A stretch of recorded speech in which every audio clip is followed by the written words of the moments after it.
Eagles, let's start. Excited na akong i-explore yung new website sa back office natin, yung ating free health assessment. Of course, kailangan mo mag-login, ano? So, punta na kagad tayo, diretso na kagad tayo doon sa website. Click natin yung website.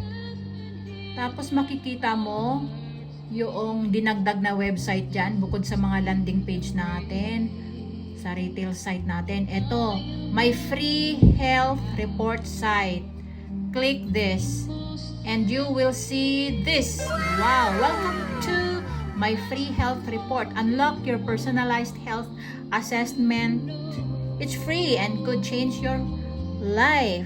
Okay, take the free questionnaire. Health report. Click natin to. Click that and you will see this. Okay, excited na ako. Ano kaya ang aking journey dito? Okay, what is your immediate health goal? Lose body fat, build lean muscle, just get healthier. Siguro dito ako. Kasi wala naman ako masyadong mataba. Tapos mga tungkol sa muscle. Ito na lang ako, just get healthier. Click this. Then, of course, mga self-explanatory to kasi siyempre mga personal information mo naman yan, di ba? Female. Tapos, what is your age range? Siyempre, dito tayo sa 50s. Okay. Magkaalaman na to. 5 feet and 3 inches. Next. How much do you currently weight? Ako po ay 125.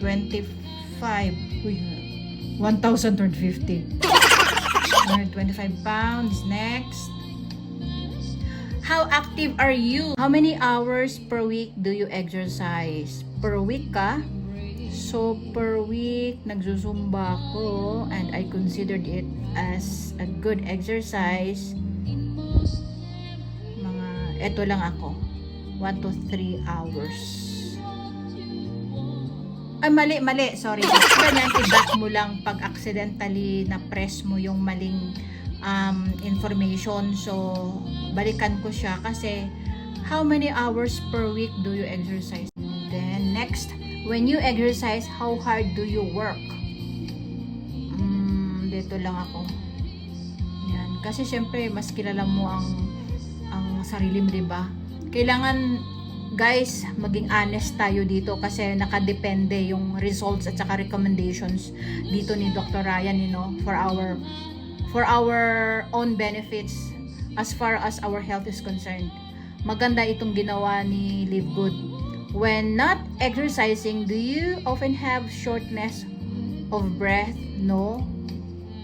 Bakit nag-yes ako? Sorry. Excited, no? No. Okay. Do you have high blood pressure? No.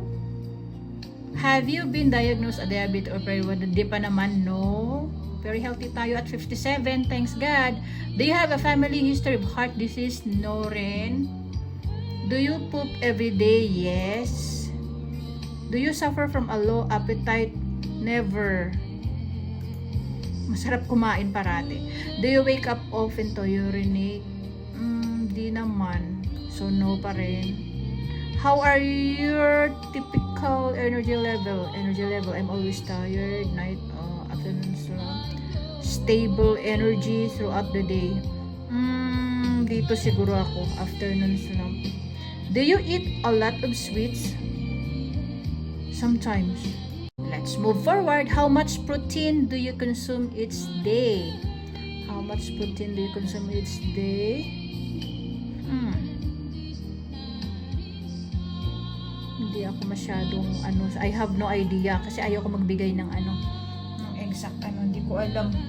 Do you often crave carbs? Not really. Do you eat canned foods? Opo, guilty. How much water do you drink per day?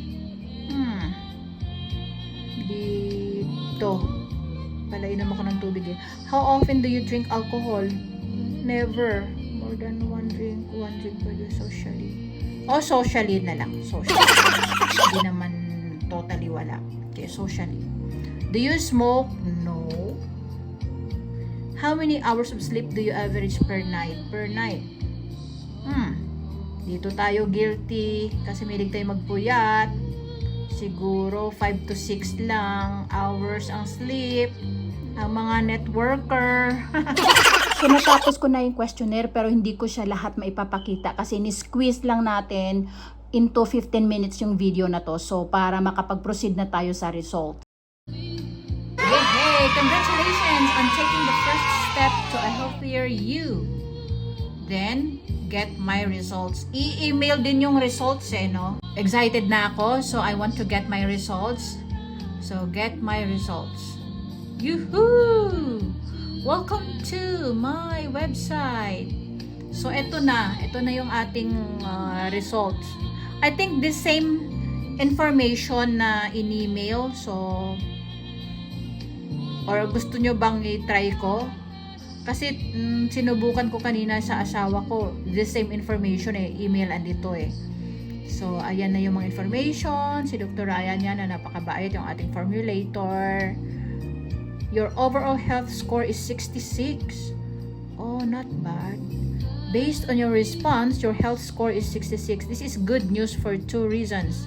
It means you're taking action early to get a head start on your goals before your conditions get worse, and there's a lot of room for improvement to achieve your goals, and we're excited to help you get there. Questions din siya dito, a balanced diet rich in fruits, vegetables, whole grains, lean protein, and healthy fast like galing. Tapos diabetes risk low, galing. Tapos meron din siya dyan, Dr. Ryan recommends magnesium, vitamin D, and omega-3 fatty acids are powerful supplements.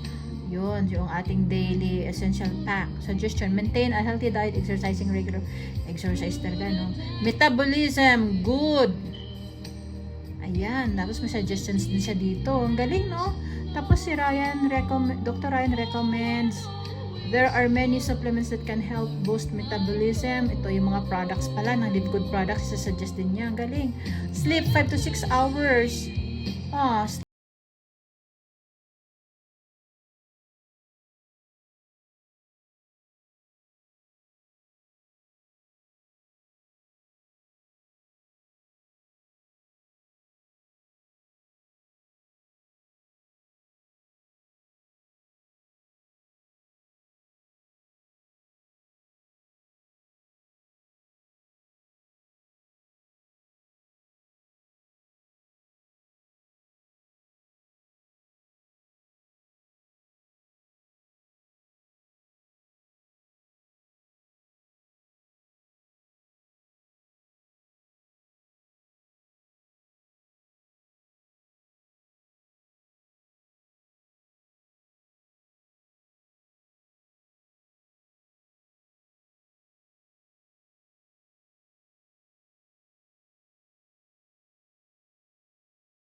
Basta yan, basahin nyo na lang yan.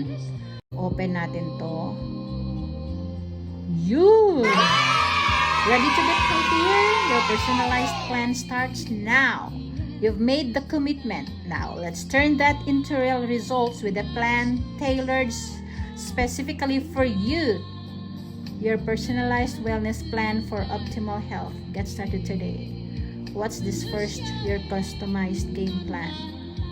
Every calorie or give up all core favorite foods. Wow. So, basahin. Pakinggan yung video na to, no? Ready to take the next step? Let's dive into your plan. It says here, the 7 pillars of health, 7 key areas to focus on for life-changing results. Unang-una talaga dyan yung sleep natin, no? The foundation of everything. Ang sleep is the foundation of everything. You need to be getting 7 to 9 hours quality sleep every night. No excuses. Sleep is when your body recovers, your mind resets, and it's crucial for overall well-being. Without enough sleep, your body simply can't perform at its best. So, yan. So, tulog. Number 2, stress management. We need to reduce stress and boost health. Wow, did you know that stress can have a massive impact on your health? High stress levels can weaken your immune system and cause various health issues. We'll show you how to manage stress effectively to keep your body and mind balanced. Hydration fuels your wellness. Yung pag-inom talaga ng tubig. Talaga, it's a very basic na, kung alam mo yon na yung tubig talaga is very napaka-importante talaga yan na kailangan we have enough water in our body. Next pillar is diet. Nourish your body with the right foods. Mga pagkain na masustansya and avoid nga daw ng canned good, no? You don't have to count every calorie, but eating a nutrient-rich diet is a key to staying healthy. Focus on whole foods, lean proteins, health fats, and plenty of vegetables to give your body the fuel it needs to thrive. Yan, it's all about diet sa mga kinakain natin. Kasi ako naniniwala ako kung ano talaga yung pinapasok mo sa katawan mo, magbe-benefits talaga yan magre-results talaga ng maganda yan. Kaya masustansya ipapasok mo sa katawan, magre-results. Pagka hindi mga masustansya, magre-results din. So, napaka-importante that we should watch our diet. Next pillar is exercise. Move your body, boost your health. Exercise is crucial for every aspect of your health. Ulit-ulit, let's accept the fact na itong mga to talaga kailangan natin kasi they are experts with regards to health and wellness. Number 6 is socialization. Stay connected for better health. Yun, kailangan din natin ng mga na makipag-socialize. Connecting with others is not good for your mood. It's essential for your overall health. Building and maintaining relationship can reduce stress. O nga naman, di ba? Yung tip. And the next and the most important pillar is supplementation. The easiest way to fill nutritional gaps kasi nga hindi naman lahat, 'di ba? Hindi naman lahat yung sa 6 na yun ay nape-perform natin or nakakain natin or naiinom natin. Nandito yung supplement para yun nga i-fill niya yung gap na yun. Pag kulang ka sa protein, take ka ng plant-based protein natin. Pag kulang ka ng halimbawa, medyo nagkakaedad ka na, so nade-deplete na yung protein sa katawan natin dahil kulang na yung collagen, take the organic collagen. Those things. So, thank you so much for watching. Eagles, I highly recommend na start nyo nang gawin ang inyong health assessment. Okay? Thank you very much.